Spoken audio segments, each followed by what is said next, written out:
Shalom saudara, bersama dengan saya PS John George Nicholas kembali dalam program Gempa yang adalah singkatan dari Gerakan Meneliti Penulisan Alkitab.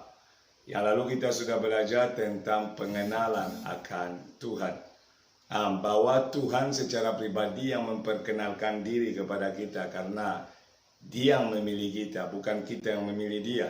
Artinya ketika kita orang yang tidak percaya sebelumnya, oleh kasih karunia melalui iman kepada Kristus, kita masuk dalam keselamatan di mana Tuhan memperkenalkan dirinya sebagai Tuhan dan Juru Selamat. Sekarang kita akan membahas di topik yang sama tentang mengenal Tuhan, tetapi bagi orang yang sudah diberi anugerah keselamatan, bagi orang yang sudah menjadi umat Tuhan, bagi orang yang sudah percaya kepada Yesus Kristus. Ada dua pengenalan, ingat itu baik-baik. Pengenalan yang muncul karena Allah memperkenalkan diri, saudara.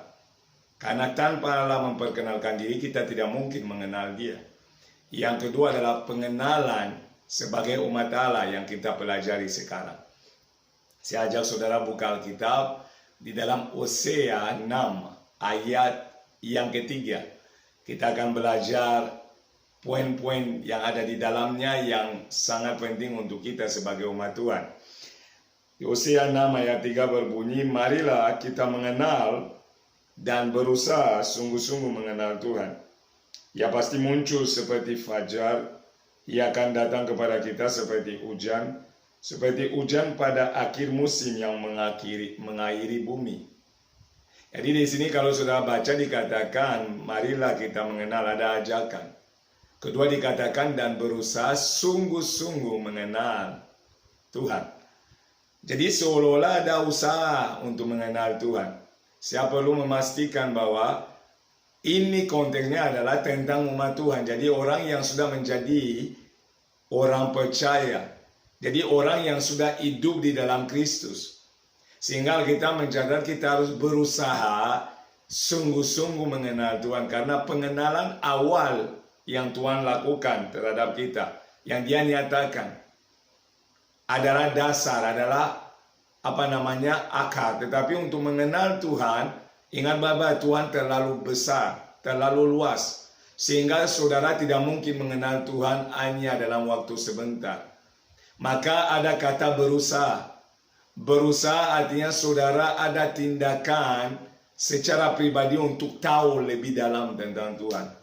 Seperti sebuah hubungan suami istri atau pacaran atau perkenalan pertemanan. Kita tentunya mengenal orang dengan waktu. Karena kita sering bergaul dengan orang tersebut. Dan yang penting di sini, yang luar biasa adalah setelah Tuhan memperkenalkan diri kepada kita sebagai Tuhan dan Juru Selamat kita melalui Kristus, dan menganugerahkan keselamatan, saudara, Tuhan yang sama mengajak kita, maka Dia katakan, marilah. Dia menawarkan pengenalan yang lebih dalam. Itu adalah yang seharusnya menjadi kerinduan setiap kita. Jadi, pengenalan akan Tuhan yang pertama bukan karena kita, karena Tuhan yang memperkenalkan diri. Tetapi selanjutnya karena kita sudah menjadi umat Tuhan, kita menjadi mempelai Kristus. Untuk mengenal Kristus lebih dalam, untuk mengenal Tuhan lebih dalam, saudara dan saya harus ada bagiannya. Maka ada kata berusaha sungguh-sungguh. Kenapa? Kalau ada kata sungguh-sungguh, artinya ada orang yang tidak sungguh-sungguh. Ada orang yang bermain-main. Ada orang yang sekedar-sekedar. Ada orang yang hanya mau menjadi pengikut. Tetapi Tuhan rindu kita dalam perjalanan iman kita memiliki pengenalan yang terus-menerus bertumbuh dari waktu ke waktu. Maka ayat ini berkata Dia akan muncul seperti fajar. Artinya pasti Tuhan akan menyatakan diri kepada kita. Maka di dalam Yeremia 29 ayat yang ke-12 dan seterusnya Dia katakan, kalau kamu berseru kepadaku, aku akan menjawab. Kalau engkau mencari aku akan memberi diriku ditemui. Jadi itu adalah sesuatu yang lebih dalam. Karena kita sudah umat, kita kenal siapa Tuhan kita, Yesus Kristus. Tetapi Yesus Kristus tentunya adalah terlalu besar. Sehingga saudara tidak sebatas mengenal mujizatnya, mengenal kasihnya, mengenal apa saja yang saudara sudah tahu. Selalu baru ada yang Tuhan mau menyatakan kepada kita. Ada rahasia-rahasia ilahi yang saudara akan tahu tentang Tuhan.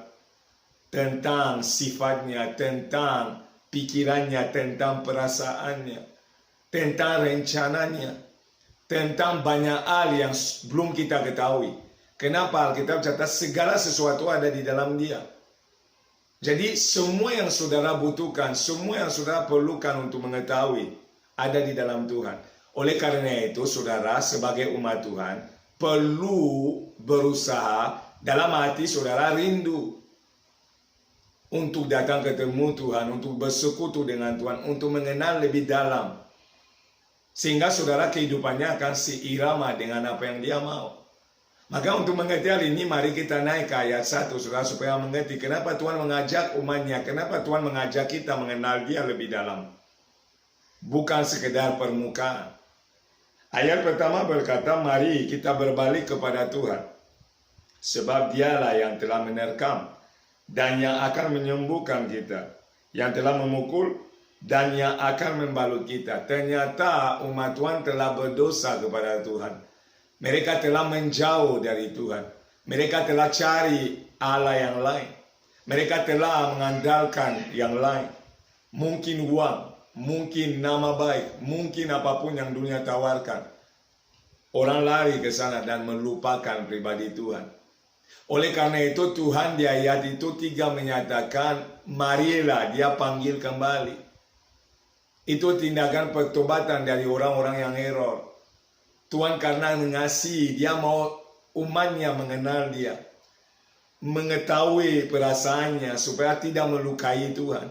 Karena tanpa mengetahui perasaan Tuhan, saudara dan saya selalu melukai Tuhan melalui perbuatan-perbuatan kita yang bertentangan dengan yang Tuhan mau.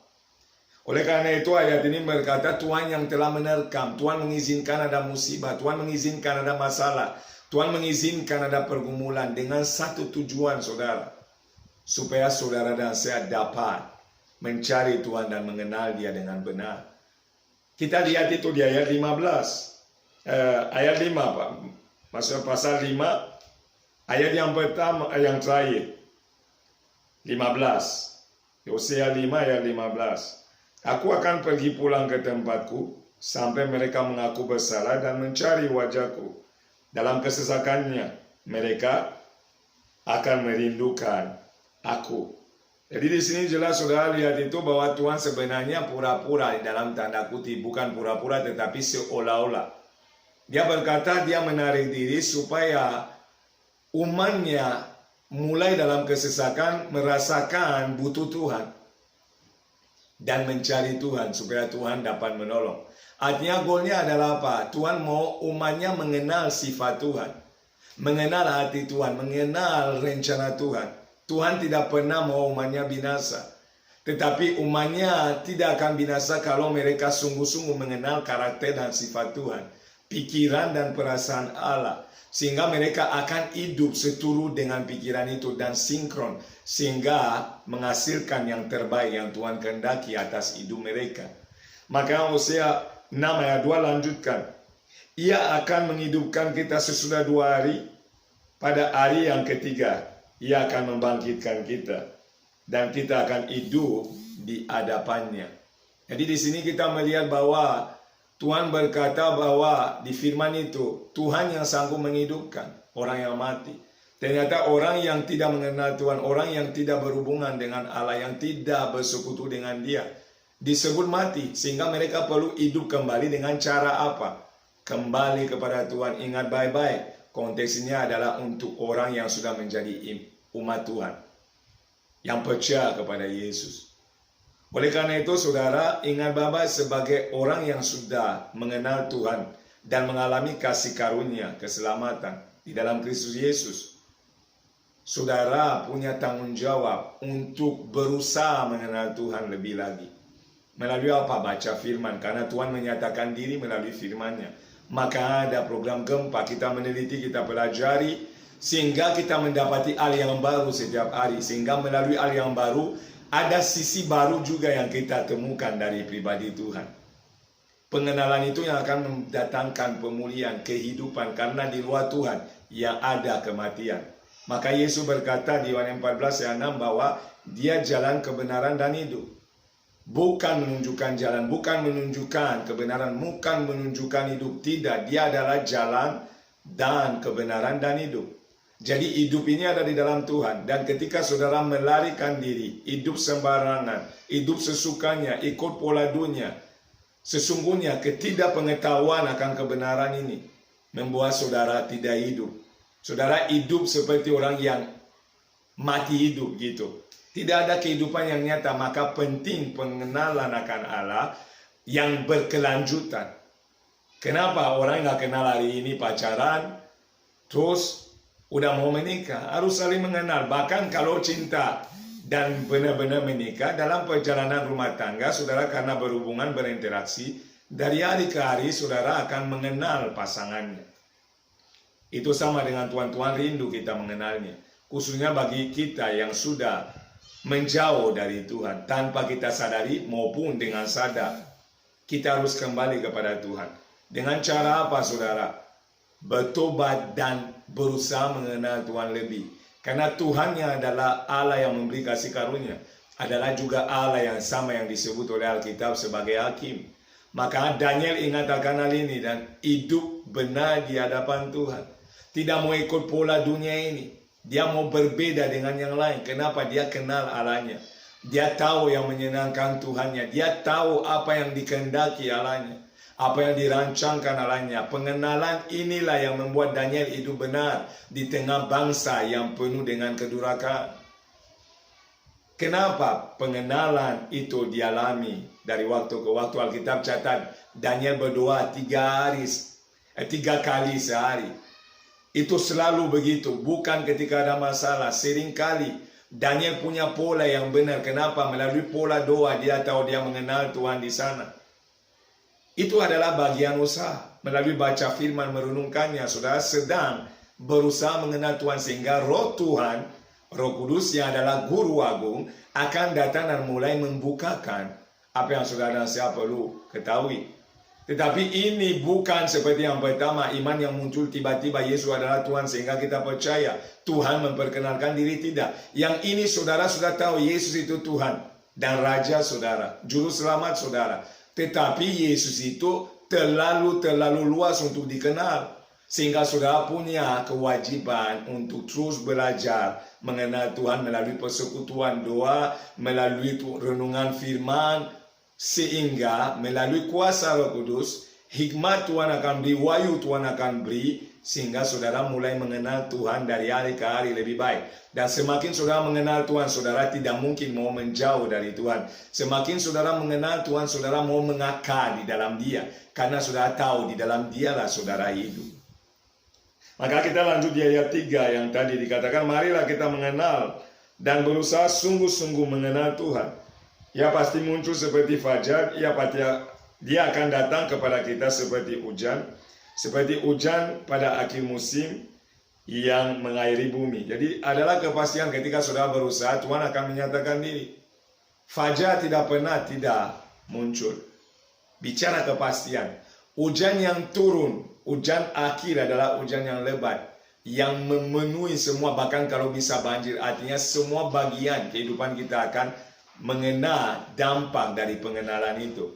Ketika Tuhan akan berkenan membuka lebih dalam tentang dirinya. Saya bisa hari ini mengenal saudara dan berkata nama saya Nicholas. Hanya sekedar nama saudara. Tetapi dengan mengenal salam sebentar, saudara belum mengenal pribadi saya lebih dalam. Saudara belum tahu apa yang saya suka dan tidak. Saudara tidak tahu makanan favorit saya apa. Saudara tidak tahu apa yang bisa membuat saya marah. Hanya dengan sekedar saya mengenalkan diri dengan menyatakan nama saya Nicholas. Tidak cukup saudara. Ini pengenalan awal, tetapi ada pengenalan lanjutan. Di mana kita mengenal orang lebih dekat, lebih dalam. Sehingga hubungan kita lebih erat, kita saling percaya dan hidup harmonis. Kenapa pengenalan tadi? Dengan Tuhan juga sama. Saudara dan saya perlu mengenal Tuhan lebih dalam supaya hidup saudara seharmonis yang Tuhan kehendaki. dengan Tuhan itu sendiri. Maka Alkitab menganjurkan kita harus mengenal Allah dan berusaha sungguh-sungguh untuk mengenal. Garis bawahi bahwa bukan pengenalan awal di mana Tuhan menyatakan diri. Bukan. Itu adalah pengenalan dari orang yang sudah mengetahui siapa Tuhan, yang sudah menjadi pengikut Tuhan, yang sudah menjadi umatnya Tuhan. Sehingga tidak boleh santai dan diam. Ada tanggung jawab lanjutan. Sehingga dalam pengenalan Tuhan juga akan menyatakan apa yang jadi tanggung jawab saudara dan saya. Mari kita lanjut di ayat 4. Maka dia katakan, apa yang akan kulakukan kepadamu, hai Efraim? Apakah yang akan kulakukan kepadamu, hai Yehuda? Kasih setiamu seperti kabut pagi dan seperti embun yang hilang pagi-pagi benar. Jadi Tuhan mengambil contoh Efraim dan Yehuda, di mana dia bilang kasih setia mereka seperti kabut yang cepat hilang, saudara. Banyak orang percaya demikian. Kenapa? Pengenalan akan Tuhan itu kurang. Sehingga hari ini berapi-api, besoknya udah layu. Pengenalan akan Tuhan akan bawa orang itu terus berkobar. Berkobar-kobar. Kenapa? Kasih akan Tuhan itu membara. Karena dia mengenal Allahnya dengan benar. Dia tahu siapa Tuhannya. Dia tahu apa yang disukai dia. Dia tahu apa yang jadi kewajibannya terhadap Tuhan itu. Tetapi itu tidak akan bisa tanpa pengenalan yang lebih dalam. Bangsa Israel memberontak kepada Tuhan yang telah membebaskan mereka dari tanah Mesir. Padahal mereka sudah lihat tanda yang begitu banyak. Mereka lihat itu laut terbelah menjadi dua. Mereka lihat mana turun dari langit untuk mereka makan. Mereka lihat tiang awan dan tiang api yang menyertai langkah-langkah mereka. Tetapi kenapa mereka selalu berontak kepada Tuhan? Karena sebenarnya mereka tidak mengenal akan Allah. Makanya Hosea 4:6 berkata, umatku binasa karena tidak mengenal akan Allah. Tuhan tahu pengenalan itu penting, sehingga dia yang telah memperkenalkan diri mau saudara mengenal lebih dalam siapa dia dan apa yang menjadi kehendak dan rencananya. Ini bagian saudara dan saya melalui mencari tahu lebih dalam, melalui baca firman, berdoa, puji-pujian atau apapun sana yang saudara bisa dengar khotbah. Apapun, saudara, yang penting ada niat, ada kerinduan, dan ada tindakan untuk mengenal Tuhan lebih dalam. Ayat 5, dikatakan, sebab itu aku telah meremukkan mereka dengan perantaraan nabi-nabi.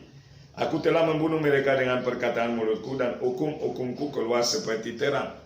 Jadi Tuhan, karena dia tidak bisa hidup dalam ketidakbenaran, karena dia adalah kebenaran, dia mau saudara hidup dalam kebenaran. Kalau saudara hidup di luar kebenaran, firman Tuhan yang adalah kebenaran, ia akan menjadi hakim buat saudara. Firman itu tidak mungkin di luar kebenaran. Dia adalah kebenaran. Oleh karena itu, firman Tuhan yang keluar dari mulutnya, yang tertulis di dalam Alkitab, yang akan jadi tolak ukur dan juga menjadi hakim dalam kehidupan kita sebagai orang percaya. Oleh karena itu, Tuhan mau kita hidup benar sesuai dengan aturan yang ada. Dan hal itu akan terjadi kalau saudara mengenal Tuhan lebih dalam. Tanpa mengenal Tuhan lebih dalam, kasih setia saudara akan seperti tadi kabut yang cepat hilang. Sebentar aja, panas-panas, sudah dingin. Maka mengenal Tuhan sangat penting. Jangan meremehkan hal ini, saudara. Ayat 6, terakhir katakan, sebab aku menyukai kasih setia dan bukan korban sembelihan, dan menyukai pengenalan akan Allah lebih daripada korban-korban bakaran. Banyak orang pikir hanya memberi sesuatu di gereja cukup. Hanya menolong orang itu cukup. Hanya berlaku baik terhadap orang itu cukup. Tetapi Tuhan berkata dia nggak butuh korban kok. Tuhan butuh berhubungan dengan kita. Dia perlu kasih setia. Kenapa? Tuhan sendiri adalah setia. Kalau saudara mengenal Allah, saudara akan menemukan satu kata yang akan sering muncul, itu kasih. Dan kasih itu tidak mungkin terlepas dengan yang namanya kesetiaan. Sehingga Tuhan mau menyatakan kepada kita, akulah Allah yang setia. Saudara yang mengenal Allah yang setia, pasti mau setia seperti Allah setia kepada saudara. Saudara tahu diri, saudara mau balas budi dengan hidup juga dengan setia di hadapan Allah. Bukan sekedar hidup, tetapi hidup dengan setia. Maka Tuhan mencari orang setia. Alkitab mencatat orang baik itu banyak, tetapi siapa yang menemukan orang setia? Terlalu mahal kesetiaan itu. Dan endingnya saudara akan lihat, karena kesetiaan Allah dia tetap mati di kayu salib buat kita. Karena kesetiaan Allah hari ini walaupun kita error, dia masih ajak kembali untuk bergabung, bertobat, untuk dipulihkan oleh Tuhan sendiri. Karena kesetiaan Allah, dia tidak mungkin mengingkari janjinya kepada kita. Karena kesetiaannya hari ini saudara dan saya masih dipelihara oleh Allah. Dari mana saudara akan mulai tahu hal demikian? Kalau saudara mengenal Tuhan. Allah yang lain tidaklah setia. Mamon tidaklah jujur, Alkitab catat. Sehingga kalau saudara taruh pengharapan kepada hal-hal yang tidak mungkin setia kepada saudara, hati-hati saudara akan dikecewakan. Tetapi kalau saudara taruh pengharapan kepada Tuhan yang setia, dan saudara setia kepada Tuhan yang sudah setia kepada saudara, saudara pasti akan aman dan mencapai garis akhir. Oleh karena itu, saudara dan saya perlu mengenal Tuhan. Dia sudah memperkenalkan diri sehingga saudara tahu kulitnya, saudara tahu identitasnya, saudara tahu apapun tentang dia, namanya, apa yang telah dia kerjakan. Tetapi sekarang, saudara dan saya harus mengenal Tuhan lebih dalam. Saudara akan mengenal hal-hal yang mengagumkan tentang dia. Karena memang dia adalah Allah yang agung. Saudara lihat contoh, anak bungsu dan sulung, perumpamaan di Alkitab yang Yesus sampaikan kepada banyak orang, di mana anak sudah meninggalkan bapaknya, di mana anak sudah minta warisan padahal bapaknya masih hidup, di mana dia pergi hidup sembarangan tetapi bapaknya tetap mengasihi dia. Ketika dia kembali dan minta mau menjadi hanya sekedar budak atau pembantu di rumah, bapaknya katakan tidak. Pasanglah baju terbaik, pasanglah cincin, pakailah kasut, buatlah pesta, berikan korban yang terbaik. Itulah hati Tuhan. Tetapi kapan kita akan mengetahui hati Bapa itu? Ketika kita belajar mengenal dia lebih. Anak bungsu ini mengenal hati bapaknya, maka dia kembali ke rumah. Dia tahu bapaknya pasti minimal akan mengambilnya kembali sebagai pekerja. Tapi di luar dugaan, papanya memberi lebih daripada apa yang diharapkan. Dia dikembalikan kepada posisi yang sesungguhnya. Dia adalah anak. Dan anak berharga di mata Bapa. Kalau kita mengenal Tuhan lebih dalam, kita akan tahu dia adalah Bapa yang baik. Kita akan tahu dia adalah penolong yang setia. Kita akan tahu tentang Tuhan lebih banyak dari apa yang kita tahu di awal. Maka saudara, di awal kita mengenal Tuhan seperti bayi. Tetapi ketika kita merangkak dan menjadi lebih dewasa, kita akan mulai mengenal Tuhan lebih baik. Dan itu akan membuat kita berdiri dalam kebenaran, hidup dalam kebenaran, melangkah dalam kebenaran, untuk hormat dan kemuliaan nama Tuhan. Maka saudara maju terus di dalam Tuhan, berlakulah setia kepada Tuhan, berusaha mengenal Tuhan lebih lagi, dengan sarana yang ada selagi ada kesempatan. Di dalam nama Yesus saya katakan shalom, Tuhan Yesus memberkati. Amin.